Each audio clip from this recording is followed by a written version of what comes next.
Bom dia, meus jovens. Estamos aqui mais uma vez, gravando mais uma aula aqui, da nossa unidade correspondente ao livro História da Riqueza do Homem, né? Formação socioeconômica geral. Muito bem, meus amigos, a gente terminou o capítulo 8 e estamos para o capítulo 9, nosso último capítulo antes da nossa verificação de aprendizagem AV parcial 1, né? No capítulo anterior, nós falamos aí das dificuldades para a progressão das relações comerciais na Europa em virtude da invasão, né, do domínio turco lá na fronteira Euroásia, né? Então, ali não é que tenha embotado o comércio de um todo, mas as taxas alfandegárias eram muito caras e o que encareceu os produtos vindos do Oriente, não é isso? Muito bem, os turcos tomaram Constantinopla, né, que era a porta de entrada pelo Mediterrâneo para a Europa. Os comerciantes, então, passaram a apostar em outras alternativas. Uma foi o Américo Vespucci, que não conseguiu chegar às Índias, né? Então, do ponto de vista do comércio internacional, foi uma expedição fracassada. Mas tivemos outra, né? Foi a do Vasco da Gama, que sim conseguiu aí atravessar, transpor o Cabo da Boa Esperança, chegou na Ásia, né, na Índia, por outra via, e de lá trouxe vários novos inventos, né? Sobretudo no campo das especiarias, não é isso? Também teve a seda, mas nesse período aqui foi mais os temperos, isso aí custava muito caro, enfim, né? Houve aí uma oxigenação do comércio agora por outra via, né? Agora pelo sul. Se a rota da riqueza estava, né, nas cidades venezianas, nas cidades italianas, em Veneza, etc., do Mediterrâneo, agora, né, essa bússola da riqueza ela vai agora se situar em países como Portugal, Espanha, né, França, Inglaterra, que vão disputar taco a taco, né, as grandes navegações e o domínio dos novos continentes. É nesse período também, né, pessoal, que nós vamos ter aí a exploração das Américas, né? Vai chegar o Pedro Álvares Cabral aqui, depois a viagem dele não termina aqui, né? Ele vai até as Índias também, uma viagem, todas essas viagens, né, muito custosas, né? Acabam surgindo aí os financiadores dessas viagens, e como era um investimento, uma inversão muito grande de capital, se criaram as grandes companhias, né, as quais a gente conhece mais, né, aqui no Brasil, que nos explorou, a Companhia das Índias Orientais, não é isso, pessoal? Pois muito bem, mas criaram outras também. E essas grandes companhias eram por capital, né? Capital por ações. Pois muito bem, surgem daí, né, as proto-grandes corporações que hoje dominam a economia mundial. Cerca de 90% do PIB mundial é aí controlado pelas grandes corporações. Quem quiser aí ter uma melhor análise sobre esse aspecto, tem um livro de graça na internet, né? O Capital Improdutivo, né? Do Ladislau Dabo. Pode ir lá na internet, procure aí que tem esse livro e vocês vão ver como essas corporações elas estão dominando as finanças mundiais, né? E dando as cartas sobre políticas econômicas, os seus tentáculos sobre os chamados órgãos multilaterais, como o Banco Mundial, né, o FMI, etc, etc.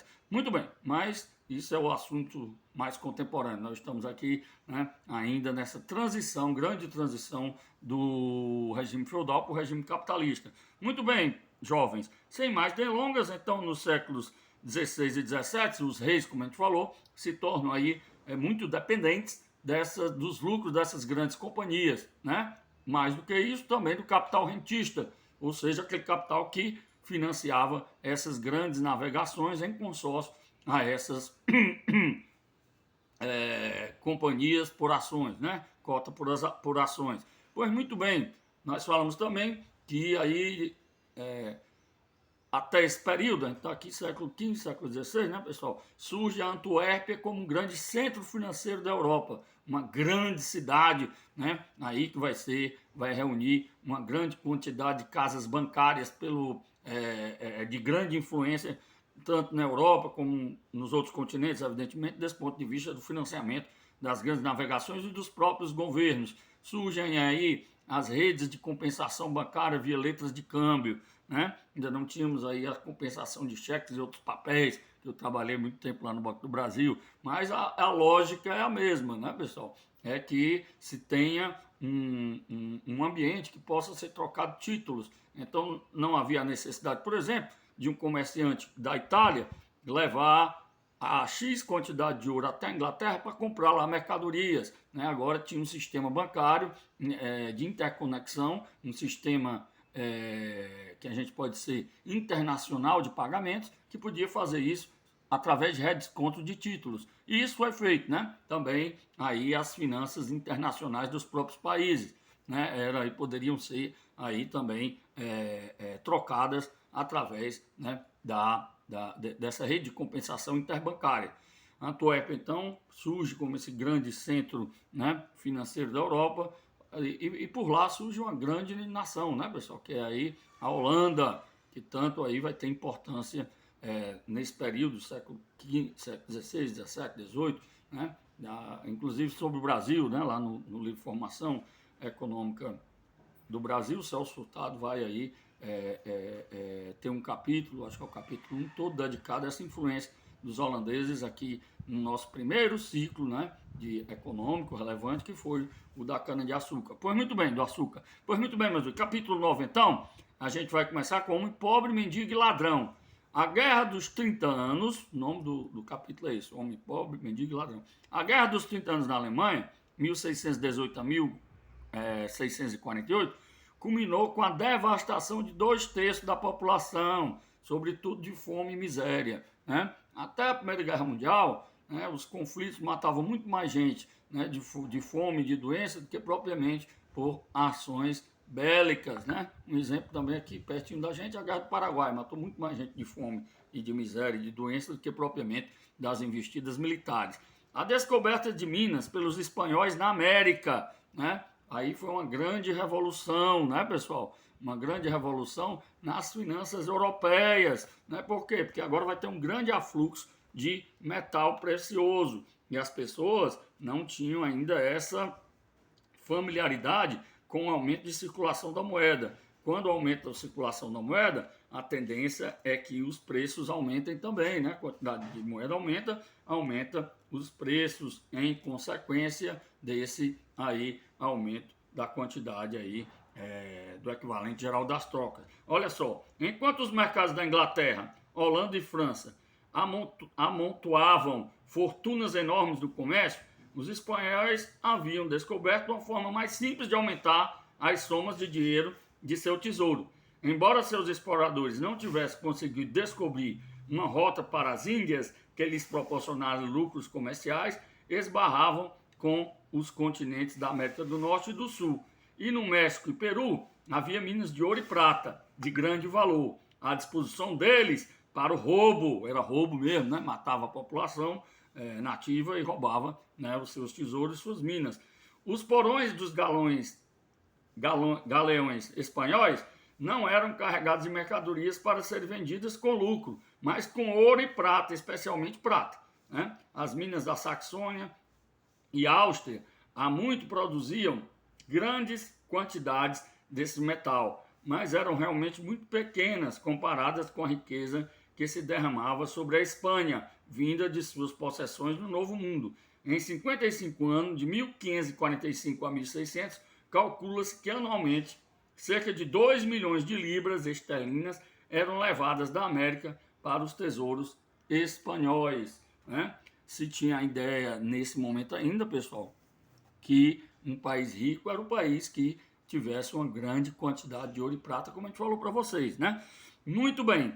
Os espanhóis, contudo, empregaram muito mal essas divisas dos metais preciosos. Igrejas, guerras sem fundamento, né? Balança comercial desfavorável e, sobretudo, não desenvolveram uma indústria, né, pessoal? Nenhuma indústria, evidentemente não é uma moderna indústria, mas já existia, né, a indústria manufatureira. E isso foi um dos motivos do empobrecimento da Espanha em relação aos seus rivais, sobretudo a Inglaterra, que investiu na indústria manufatureira. Para quem quiser mais detalhes sobre como os países ricos ficaram ricos e por que os países pobres continuam pobres, né?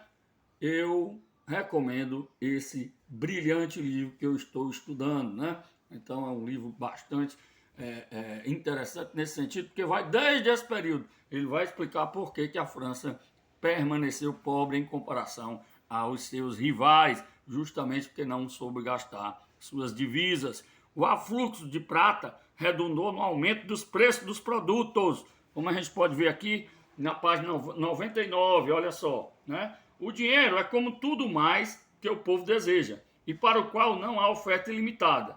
Todos queremos usar, mas ele é tão abundante que não tem valor econômico, não temos que pagar para usá-lo. Ainda não, né? Não pensamos em comprar e vender água, mas em países secos e quentes, em áreas desertas, a água é vendida porque a oferta é limitada em relação à procura. Se quando a troca era usada como método de comércio, a colheita de uva fosse boa e a do trigo má, seria compreensível que tivéssemos de dar mais vinho do que antes para conseguir igual volume de trigo. O mesmo se aplica ao dinheiro. Quando ele se torna abundante em relação às coisas pelas quais ele é trocado, seu valor cairá em termos dessas coisas, ou seja, os preços se elevarão. Uma queda no valor do dinheiro significa um aumento nos preços, e um aumento no valor do dinheiro representa uma queda nos preços. Essa modificação é provocada pela abundância ou escassez do dinheiro em circulação. Hoje é muito fácil a gente chegar a essa conclusão, né? Temos aí uma ciência econômica já madura.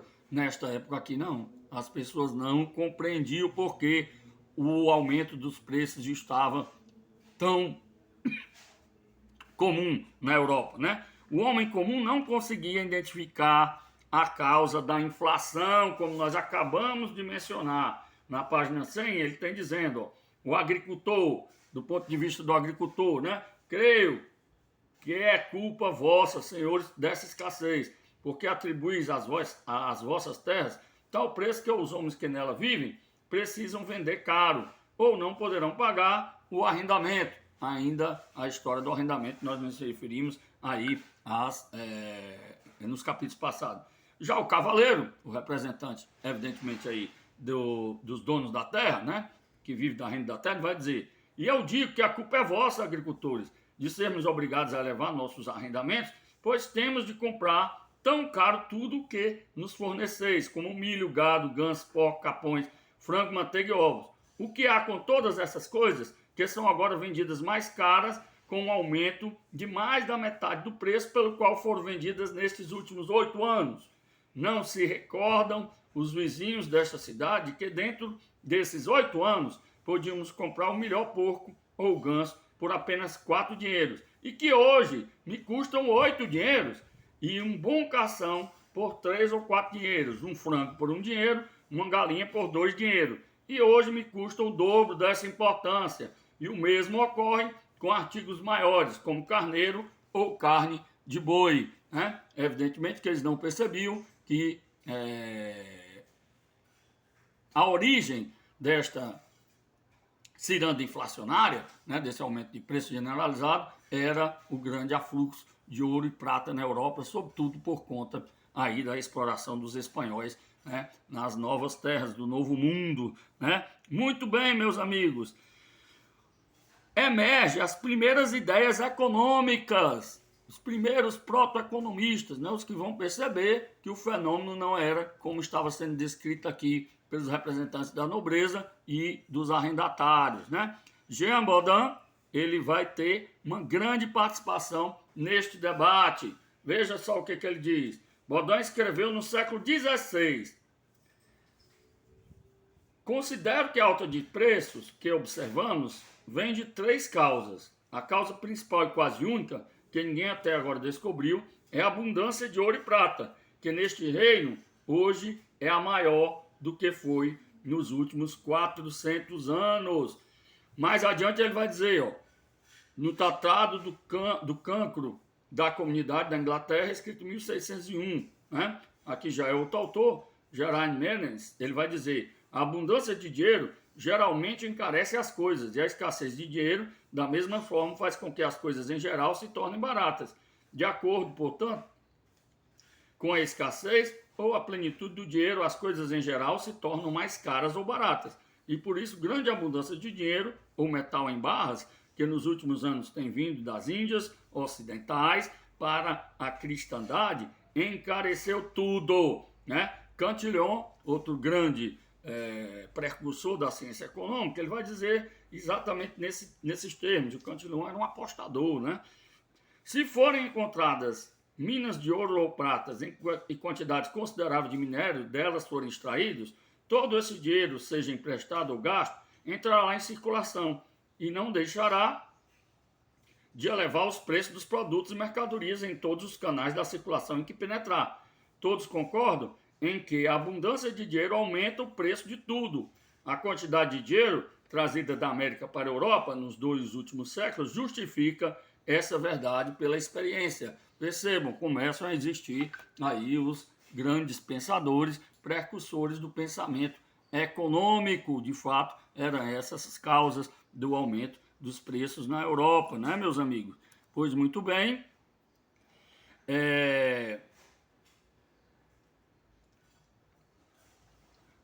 Falamos do Cantillon já, né? Os beneficiados com a alta dos preços, né, sobretudo nesse período aqui da Europa, são os mercadores e produtores, que tinham os custos fixos.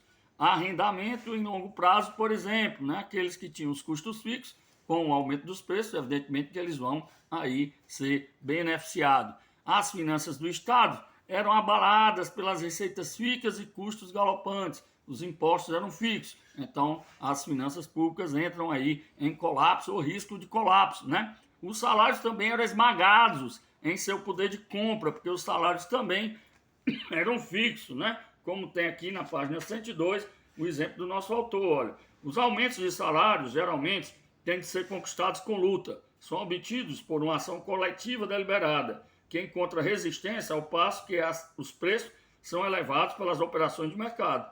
O trabalhador era contra isso. Em fins do século XV, o salário de um dia do trabalhador na França correspondia a 4,3 quilos de carne. Um século depois, valia 1,8 quilos. Veja aí o achatamento salarial, né, pessoal? Um hectolitro de trigo, que ele custava 4 francos no primeiro período, não poderia ser comprado por menos de 20 francos no segundo. Rogers calcula que a Inglaterra, um camponês, em 1495, podia, em 15 semanas, ganhar o bastante para abastecer sua casa por um ano. Em 1610, porém, não poderia comprar o mesmo volume de previsões, nem que trabalhasse todas as semanas sem exceção. E, em 1610, um artesão de Holland, na Inglaterra, teria de trabalhar 43 semanas para ganhar o mesmo que um artesão obtinha em 1495, com 10 semanas de trabalho. Ou seja, pessoal, houve aí um achatamento salarial, né? Os salários perdem o seu poder de compra em função da inflação. A gente vai ficar por aqui, pessoal, para não se estender muito. Aí depois a gente grava, né, aqui a sequência desse capítulo. Fique com Deus, bom final de semana a todos, tchau.